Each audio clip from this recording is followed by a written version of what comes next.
Ever heard of the man who invented propaganda? Probably not. But you've almost certainly been influenced by him. Because long before social media, long before influencers, long before algorithms, one man discovered how to shape public opinion on a massive scale. His name was Edward Bernays. And some people believe he changed the modern world more than presidents, kings, or generals. New York City. Easter Sunday. 1929. Crowds gather along Fifth Avenue. Reporters wait with notebooks. Photographers adjust their cameras. The atmosphere feels ordinary. Then something unusual happens. A group of young women steps forward. They reach into their purses, pull out cigarettes, and light them. Today, that would barely attract attention. In 1929, it was shocking. For decades, smoking in public had been considered inappropriate for women, unladylike, scandalous, even immoral. Yet here they were, calmly smoking in broad daylight. The newspapers loved it. The next morning, headlines celebrated the event as a symbol of female liberation. A bold rejection of outdated social norms. A spontaneous act of freedom. There was just one problem. It wasn't spontaneous. The reporters had been invited. The photographers had been tipped off. The message had been carefully crafted. And behind the entire event stood a man who wasn't selling cigarettes. He was selling an idea. An idea powerful enough to change behavior on a national scale. His name was Edward Bernays. And what he understood about human psychology would help shape the modern world. Chapter 1. Freud's nephew. Edward Bernays was born in Vienna in 1891. At first glance, nothing about his childhood suggested he would become one of the most influential figures of the 20th century. He wasn't a politician. He wasn't a military leader. He wasn't an inventor. He wasn't a billionaire. In fact, most people today have never heard of him. Which is remarkable. Because many of the techniques that shape modern advertising, public relations, politics, and media can be traced back to his work. To understand how that happened, we need to start with an unusual family connection. Bernays was the nephew of a man whose ideas would transform the way people think about themselves. A man whose influence still echoes through psychology today. His name was Sigmund Freud. Freud believed something that many people found deeply uncomfortable. Human beings are not entirely rational. We like to think we make decisions based on logic, facts, reason, evidence. Freud disagreed. He argued that hidden desires, emotions, fears, and impulses often drive human behavior. And most people don't even realize it. Today, that idea feels familiar. At the time, it was revolutionary. Young Edward Bernays paid attention. Very close attention. Because while Freud was trying to understand the human mind, Bernays began wondering about something else. If hidden emotions influence individuals, could those same emotions influence entire populations? Could large groups of people be guided, persuaded, directed? Could public opinion itself be engineered? It was a question that would define his life, and eventually make him both famous and controversial. But first, Bernays needed an opportunity. And the 20th century was about to provide one. The world was changing rapidly. Mass newspapers, mass communication, mass production. For the first time in history, businesses could reach millions of people at once. There was only one problem. Most companies still thought they were selling products. Edward Bernays was beginning to realize they were actually selling something far more powerful. Ideas. And whoever learned to sell ideas could change the world. Chapter 2. Selling the Invisible. When Edward Bernays entered the world of public relations, advertising was still relatively simple. Companies described products. Newspapers printed advertisements. Consumers decided whether they wanted to buy. At least, that was the theory. Bernays believed something different. He believed most people did not buy products because of facts. They bought them because of feelings. A car was not transportation. It was status. A watch was not a timekeeping device. It was success. A house was not shelter. It was security. The product itself often mattered less than the story attached to it. And stories could be engineered. This was the insight that separated Bernays from many of his contemporaries. He wasn't interested in convincing people that a product was useful. He wanted to make them feel that it was necessary. Not to survive, but to become the person they wanted to be. It was a subtle distinction, and an incredibly powerful one. Because people rarely argue with their own desires. Bernays began experimenting. Not with products. With perception. Instead of asking, "How do we sell this?" he asked, "What does this represent?" The answer often had little to do with the product itself, and everything to do with psychology. A piano could represent sophistication. A fashion trend could represent status. A breakfast food could represent health. The object was merely the vehicle. The emotion was the destination. And once Bernays understood that, he started producing results. Very impressive results. Businesses took notice. Large businesses. Powerful businesses. The kind of clients willing to pay handsomely for influence. Because influence was becoming one of the most valuable commodities in the modern world. And Edward Bernays seemed to possess it. What made him especially effective was his understanding of something that still drives marketing today. People do not want to be sold to. They want to feel like they made the decision themselves. So Bernays rarely advertised directly. Instead, he created events. News stories. Social movements. Public conversations. The message would spread naturally. Or at least appear natural. The public would encounter the idea. Discuss the idea. Eventually accept the idea. And never realize where it originated. It was persuasion without appearing to be persuasion. A technique so effective that it would eventually transform entire industries. But Bernays wasn't finished. In fact, he was only beginning. Because soon he would discover something even more powerful than advertising. He would discover how to make the media do the selling for him. The reporter. Imagine you're a newspaper reporter in the 1920s. Every day you're searching for stories. Something interesting. Something unusual. Something your readers will care about. Then a press release arrives on your desk. A respected expert is giving a public lecture. A community group is launching an initiative.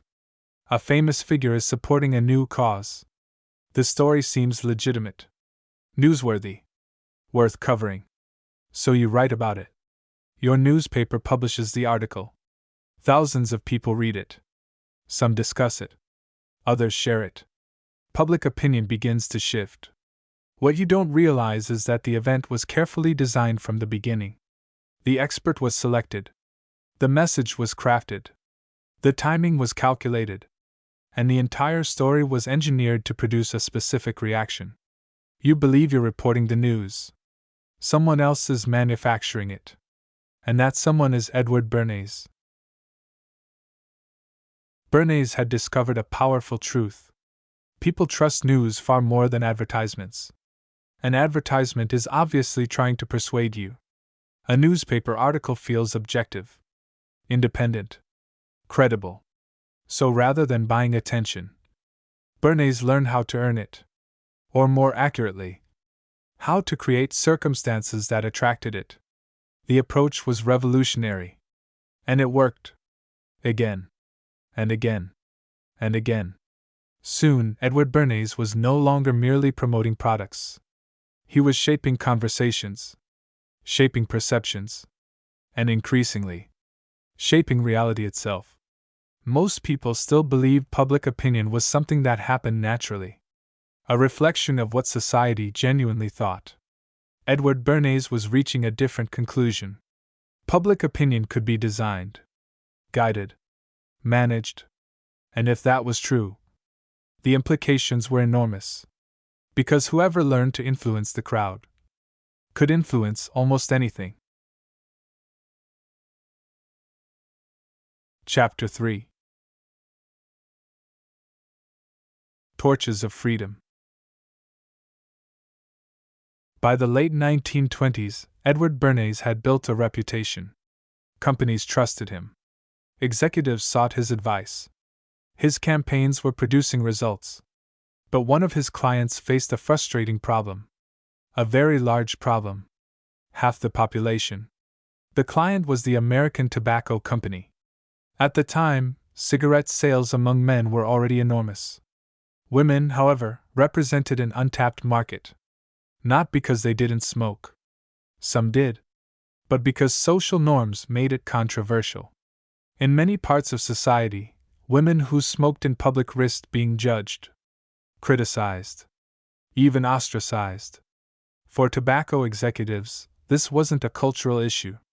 It was a business problem. A massive source of potential revenue remained locked away behind social expectations. They wanted that barrier removed. And Edward Bernays was asked to help. Most advertisers would have focused on the product. The cigarette. Its taste. Its quality. Its brand. Bernays focused on something else. Emotion. Symbolism. Identity. He asked a simple question. What if smoking could be connected to something bigger? Something people already cared about. At the time, women's rights were becoming an increasingly visible part of public conversation. Women had gained the right to vote. Traditional expectations were being challenged. Ideas about independence and equality were spreading. Bernays saw an opportunity. If cigarettes could be linked to freedom, the product might sell itself. It was a bold idea. And a controversial one. Because Bernays wasn't trying to change the cigarette. He was trying to change what the cigarette meant. Then came Easter Sunday, 1929. The event looked spontaneous. It wasn't. Bernays carefully coordinated everything. A group of women would participate. Photographers would be present. Reporters would be alerted. And at the right moment, the women would light cigarettes in public. Not as smokers. As symbols. Bernays even gave the cigarettes a new name. Torches of Freedom. The phrase was brilliant. A cigarette was no longer merely tobacco. It had become a statement. A declaration. A symbol of independence. The newspapers embraced the story. Articles appeared across the country. Photographs spread. Public discussion exploded. And exactly as Bernays had hoped, attention shifted away from smoking itself. The conversation became about freedom, choice, equality. The campaign became one of the most famous public relations successes in history. It also became one of the most controversial. Because decades later, critics would ask an uncomfortable question. Was Bernays helping women? Or helping tobacco companies? The answer depends on who you ask. And that question sits at the heart of Edward Bernays' legacy. Because throughout his career, he repeatedly demonstrated the same extraordinary ability. He could connect products to emotions, businesses to movements, consumption to identity. And once those connections formed, they became incredibly difficult to break. The cigarette campaign was not important because it sold tobacco. It was important because it proved something. Something that would influence advertising, politics, and media for generations. People could be persuaded through symbols more effectively than through facts. And Edward Bernays knew it. The parade. Imagine standing on a crowded sidewalk in New York City. The year is 1929. The streets are alive with spectators. Journalists move through the crowd. Photographers search for the perfect shot. Then you notice several women walking confidently down the avenue. Nothing unusual. Until they stop, reach into their purses, and light cigarettes. Around you, people react immediately. Some are shocked. Some are impressed. Some are angry. Some are inspired. Reporters begin taking notes. Cameras start flashing. Conversations erupt. By the next day, Newspapers across America will be discussing what happened. Many readers will see a spontaneous act of social change, a moment of rebellion, a symbol of progress. Very few will realize they just witnessed a carefully orchestrated public relations campaign. And fewer still will know the name of the man who planned it. Edward Bernays. The man who understood that changing behavior often begins by changing meaning. The success of Torches of Freedom made something clear. Bernays wasn't simply promoting products. He was engineering associations. And once you learn how to control associations, you can influence far more than consumer behavior. You can influence public opinion itself. Advertising had taught Bernays how to shape desire. Now he was beginning to ask a far bigger question. If people could be guided toward products, could they also be guided toward ideas? Toward leaders? Toward political decisions? Toward entire ways of thinking?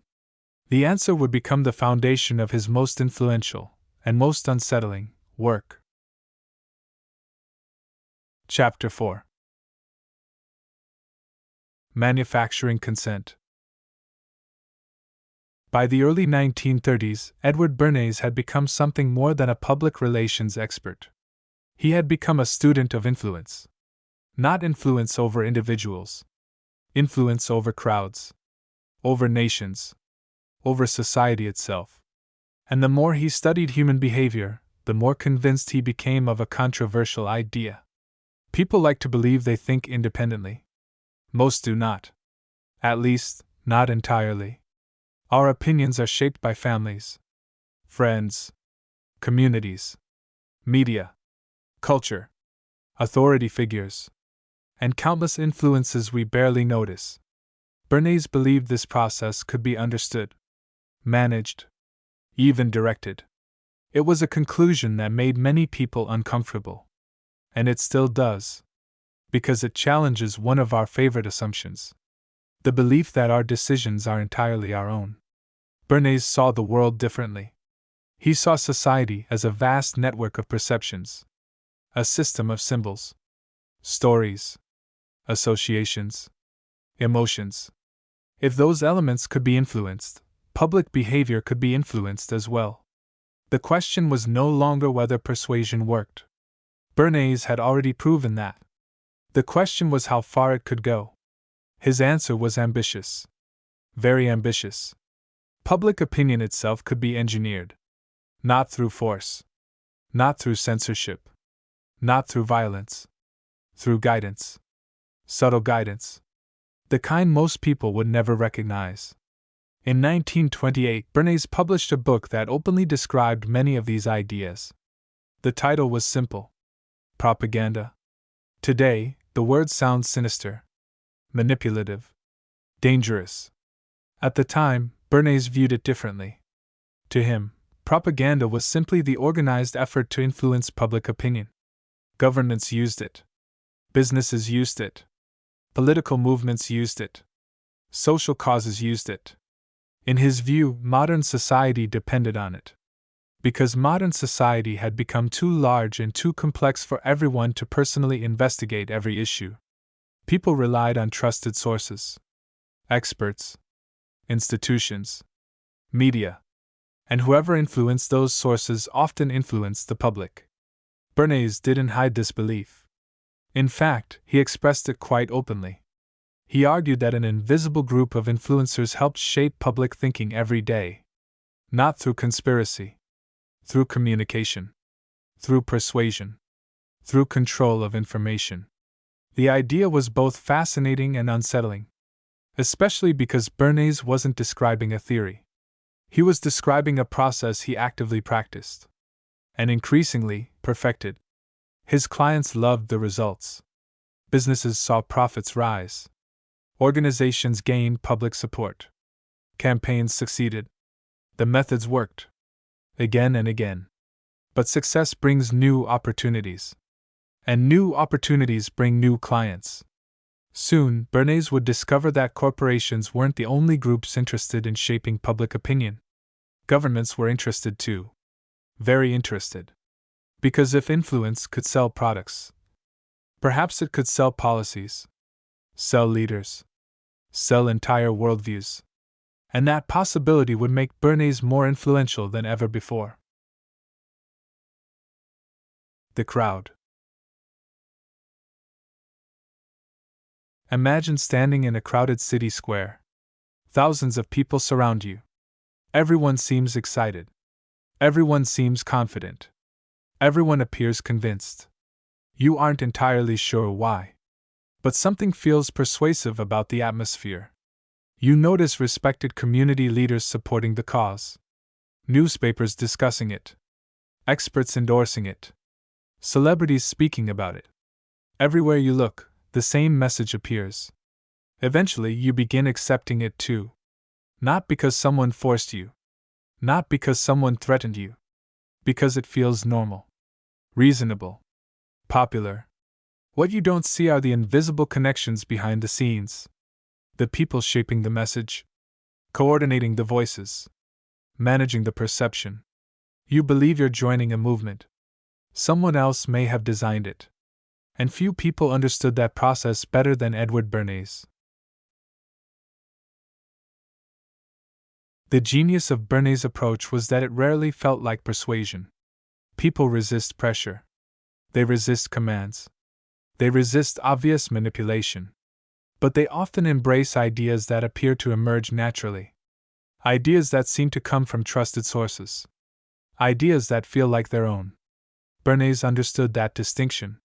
And he built a career around it. A remarkably successful career. One that would eventually influence advertising, politics, public relations, media, and perhaps most importantly, the way modern societies understand public opinion itself. Most people assume that influence happens after attention. First, people notice something. Then they form an opinion. Bernays was beginning to prove the reverse. If you could shape attention itself, you could often shape the opinion that followed. And that realization would soon take him far beyond the world of advertising. Chapter 5. The Hidden Government. By now, Edward Bernays had demonstrated something extraordinary. He could influence consumer behavior, shape public conversations, generate headlines, create social movements around commercial products. Most people would have been satisfied with that. Bernays wasn't. Because the more success he achieved, the more convinced he became of a larger idea. An idea that remains controversial to this day. What if democracy itself depended on persuasion? Not elections. Not laws. Persuasion. The idea sounds strange at first. Democracy is supposed to be about informed citizens making informed decisions. Bernays questioned whether that was realistic. Modern society had become enormous. Millions of people. Thousands of issues. An endless flow of information. No individual could possibly study everything. No voter could investigate every policy. No consumer could evaluate every claim. People needed shortcuts. Trusted voices. Experts. Institutions. Media. And whoever influenced those channels could influence society itself. Bernays did not see this as a flaw. He saw it as inevitable. In his view, modern civilization required a class of people capable of shaping public opinion, guiding attention, directing conversations, creating consensus. Without them, he believed society would become chaotic, disorganized, unpredictable. It was a bold argument, and an unsettling one, because it raises a difficult question. If someone is guiding public opinion, who decides what direction it should go? Bernays had an answer. The people with knowledge. The people with expertise. The people capable of understanding how society functions. Critics had a different answer. Nobody. The debate has never really ended. Because the question still exists today. Every election. Every news cycle. Every marketing campaign. Every social movement. Who shapes public opinion? And should they? Bernays openly discussed these ideas in his writing. One passage became particularly famous. He argued that an invisible government helped organize the habits and opinions of the masses. The phrase sounded dramatic, almost conspiratorial. But Bernays wasn't describing a secret organization. He was describing a process. The network of advertisers, editors, political strategists, public relations experts, business leaders, influencers of public thought. People who often shape conversations without appearing in them. People whose names are rarely known by the public. People operating behind the curtain. In many ways, Bernays saw himself as one of them. Not a ruler. Not a politician. Something more subtle. An architect of perception. And architects often have more influence than the people living inside the structures they design. The irony was striking. Most people had never heard of Edward Bernays.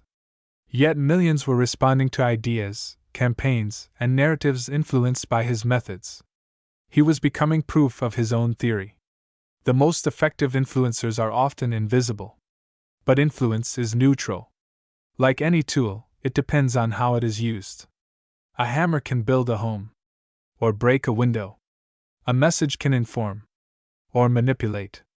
And as Bernays' reputation grew, more powerful institutions began noticing what he could do. Institutions with far greater ambitions than selling cigarettes. Institutions interested in shaping entire populations. Because once influence becomes predictable, it becomes valuable. And valuable things attract powerful customers. The election. Imagine you're preparing to vote. The election is only weeks away. Everywhere you look, people seem to be discussing the same issues, the same concerns, the same priorities. Newspapers focus on them. Radio programs discuss them. Community leaders repeat them. Experts appear to agree on them. Gradually, those issues begin feeling important to you as well. Not because anyone ordered you to care. Because they seem impossible to ignore. Now imagine that someone helped decide which issues would dominate the conversation in the first place. Not how you would vote. Not who you would support. Only what everyone would be talking about. Would that influence your decision? Most people would like to believe the answer is no. Edward Bernays suspected the answer was yes. And he spent much of his career proving it. The deeper Bernays explored public opinion, the more convinced he became that influence wasn't merely possible. It was unavoidable. The real question wasn't whether people would be influenced. The question was who would do the influencing. And by the middle of the 20th century, Bernays had become one of the most influential practitioners in the world. Which is precisely when his work began attracting attention from some very powerful places. Places where public opinion could affect not just profits, but governments, nations, and history itself. Selling a product is one thing. Selling an idea is another. But what happens when those ideas begin shaping international events? When influence moves beyond consumers and starts affecting entire countries? For Edward Bernays, that question was no longer theoretical. It was becoming reality. Chapter 6. Selling America. By the 1940s and 1950s, Edward Bernays had become one of the most sought-after public relations experts in the world. Corporations wanted his advice. Politicians wanted his advice. Organizations wanted his advice. Because by now, his track record was difficult to ignore. Again and again, he had demonstrated the same remarkable ability. He could change perception. And perception often changes reality. What made Bernays unusual was that he rarely focused on products themselves. He focused on emotions. A company might think it was selling soap. Bernays saw status. A company might think it was selling food. Bernays saw health. A company might think it was selling a service. Bernays saw identity. The product was never the whole story. Sometimes it wasn't even the most important part.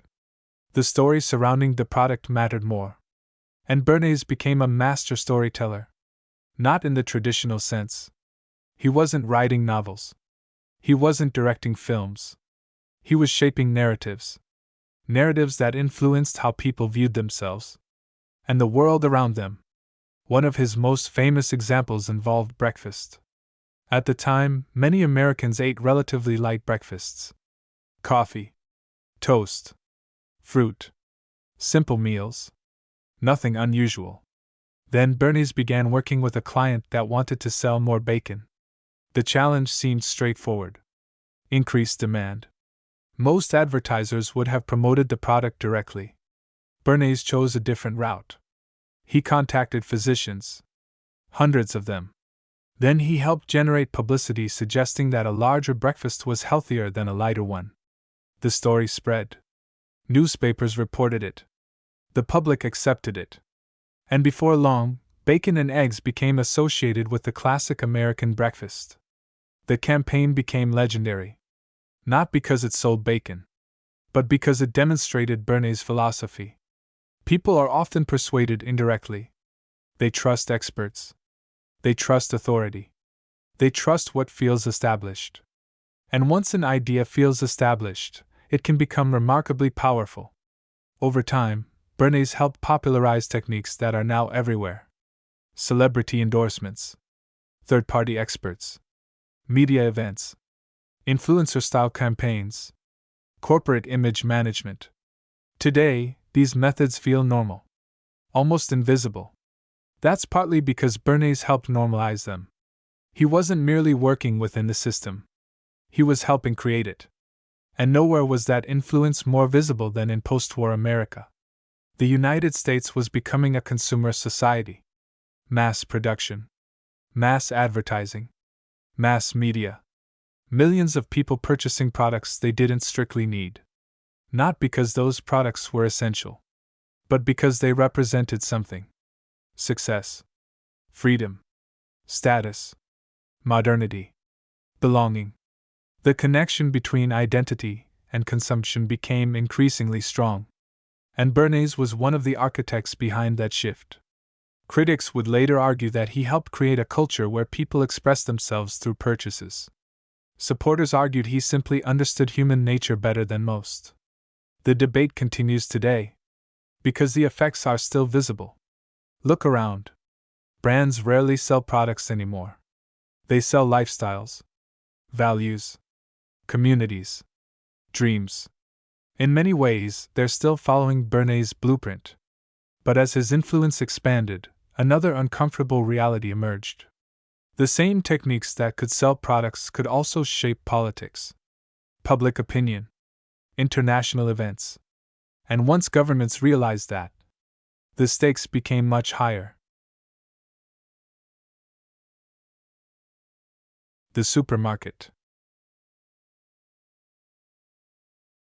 Imagine walking through a supermarket. Hundreds of products surround you. Most perform similar functions. Most solve similar problems. Yet certain brands feel familiar, trustworthy, reliable. You reach for them automatically. Why? Perhaps you've seen advertisements. Perhaps you've heard experts mention them. Perhaps you've noticed celebrities using them. Perhaps you've encountered the brand so often that it feels natural, comfortable, obvious. Now imagine that many of those associations were carefully engineered. Not by accident. Not by chance. By people studying how attention works. How trust develops. How habits form. You believe you're making a free choice. And you are. But the environment surrounding that choice may have been designed long before you entered the store. Edward Bernays built a career understanding exactly that process. By now, Bernays had become something unusual. A man who rarely appeared in headlines, yet repeatedly influenced what headlines discussed. A man who never held elected office, yet helped shape public thinking.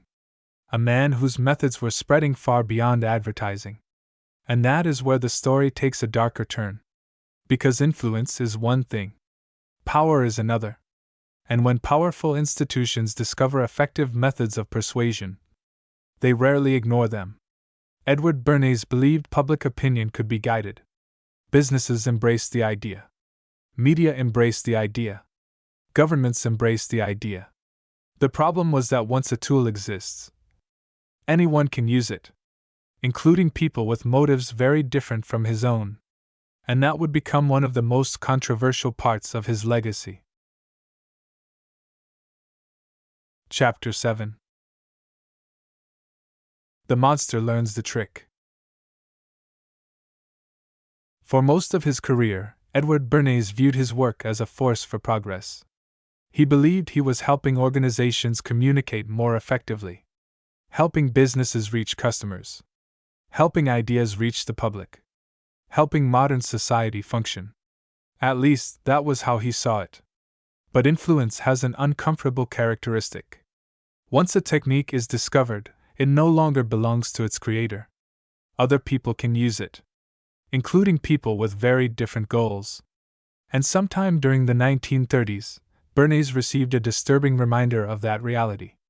A journalist approached him with an observation, one that reportedly left him deeply unsettled. The journalist explained that a political movement in Europe appeared to be using methods remarkably similar to his own: mass rallies, symbolism, emotional messaging, carefully crafted narratives, the strategic shaping of public opinion. The movement was growing rapidly. Its leader was becoming increasingly powerful. His name was Adolf Hitler. For Bernays, the implication was disturbing. The techniques he had developed for persuasion were not inherently good. They were not inherently democratic. They were not inherently ethical. They were simply effective. And effectiveness can be dangerous, especially when combined with ideology, especially when combined with power, especially when combined with fear. The same understanding of psychology that could sell a product could also mobilize millions of people. The same understanding of symbols could inspire hope or hatred. The same techniques that could build trust could also manufacture obedience. This was the shadow side of Bernays' work, a side that critics would spend decades discussing. Because once you accept that public opinion can be shaped, another question immediately follows. Who should be allowed to shape it? And according to what rules? Bernays rarely saw himself as a manipulator. He preferred terms like counselor, advisor, strategist. But many critics were less charitable. They argued that his methods blurred the line between persuasion and manipulation, between informing people and managing them, between democracy and engineering consent. Some historians have gone even further. They argue that Bernays helped create the foundations of modern spin, modern propaganda, modern influence campaigns, not because he intended harm, but because he demonstrated what was possible. And once something becomes possible, someone eventually pushes it further, sometimes much further. The irony is difficult to ignore. Edward Bernays spent his life studying human psychology. Yet one of the greatest lessons of his career may have been about power. Power rarely remains in the hands of the people who create it. It spreads. It evolves. It gets copied. And eventually it reaches people the creator never intended. That realization haunted many 20th century innovators, scientists, inventors, political thinkers, and in Bernays' case, students of persuasion. Because influence had become one of the most powerful forces in modern society. And there was no putting it back in the box. The inventor. Imagine inventing a tool.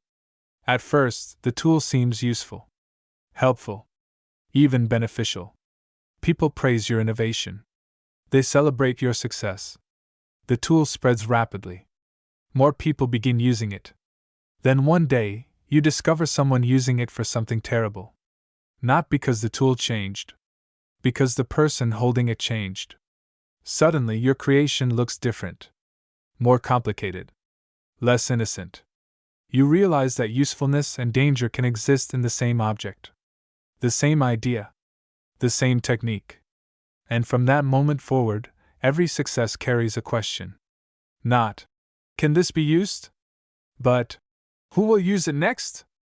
Edward Bernays spent much of his life confronting that question, whether he liked the answers or not. The rise of mass media. Advertising, public relations, and political communication transformed the 20th century. Bernays did not create those forces alone, but he helped shape them, helped refine them, helped explain them, and perhaps most importantly, helped prove that they worked. The consequences would extend far beyond his own lifetime, far beyond his own clients, far beyond anything he could fully control. By the time Edward Bernays reached old age, the world looked very different from the one he had entered as a young man. Advertising was everywhere. Public relations had become an industry. Political messaging had become increasingly sophisticated. And influence itself had become a business. The question was no longer whether Bernays had changed the world. The question was how much. Chapter 8. The world he created. Edward Bernays lived an unusually long life. Long enough to watch many of his ideas become normal. Long enough to see techniques that once seemed revolutionary become routine. Long enough to witness a world increasingly shaped by influence. When he was born in 1891, mass communication was still limited. Newspapers dominated public information. Radio had not yet transformed society. Television did not exist. Advertising was relatively simple. Public relations barely existed as a profession. By the time Bernays reached old age, everything had changed. Corporations employed teams of public relations specialists. Political campaigns hired communication experts. Governments invested heavily in messaging. Advertising had become a science. Public opinion had become a battlefield. And influence had become an industry. In many ways, Bernays got exactly what he wanted. His ideas spread. His methods spread. His profession spread. The world adopted much of his playbook. But success brings a strange problem. Once an idea becomes common, people often forget where it came from. Millions of people were living inside a system influenced by Bernays' thinking. Very few knew his name. That may be the ultimate irony of his life. He became one of the most influential people of the 20th century by remaining largely invisible. No empire carried his name.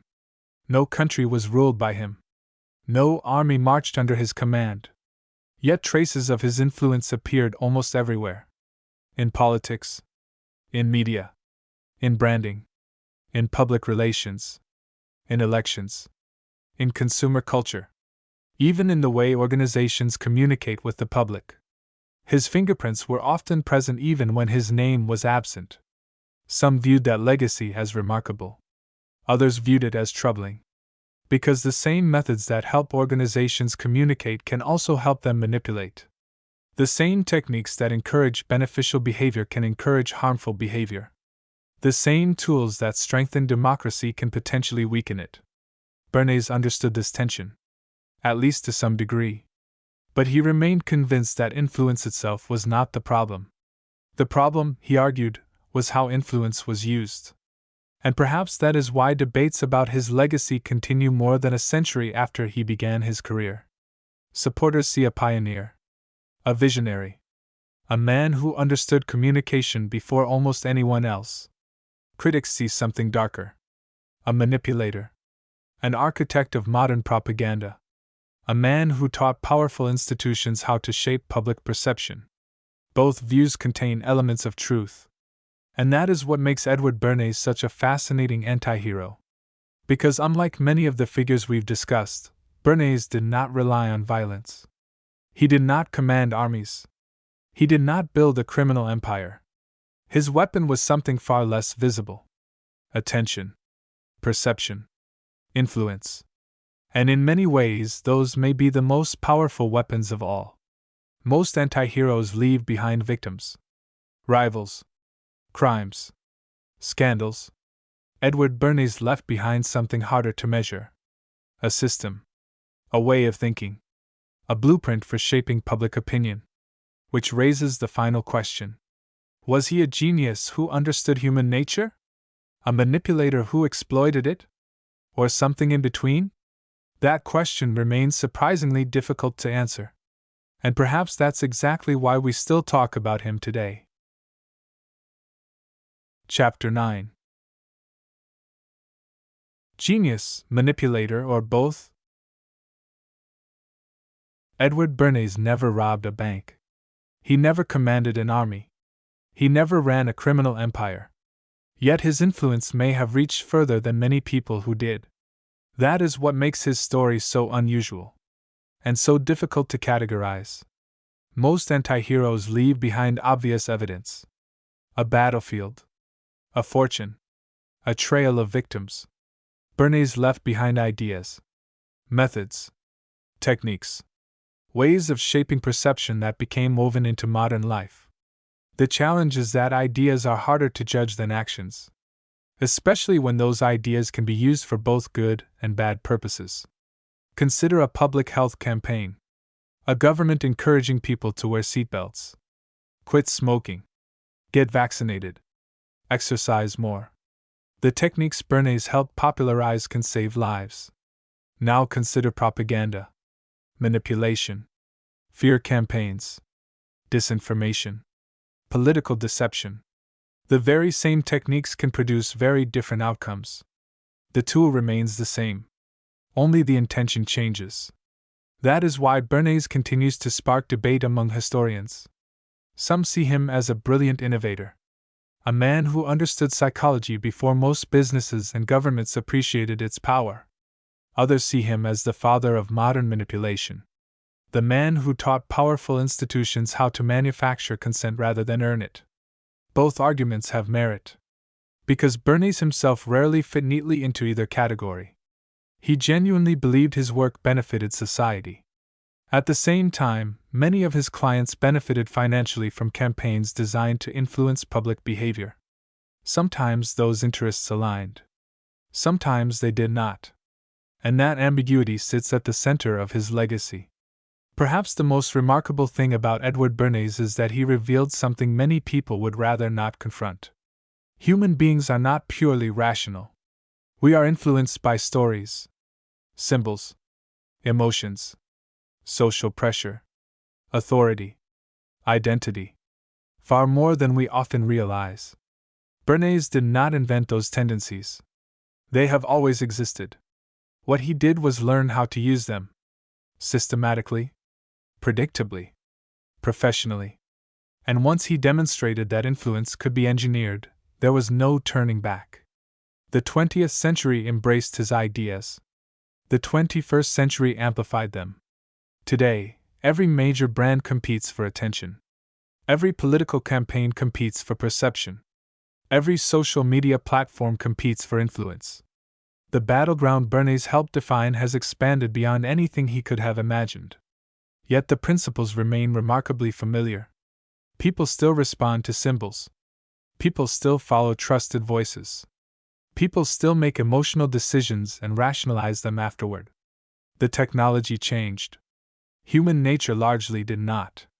Which means Edward Bernays' greatest discovery may not have been about advertising, or politics, or public relations. It may have been about us.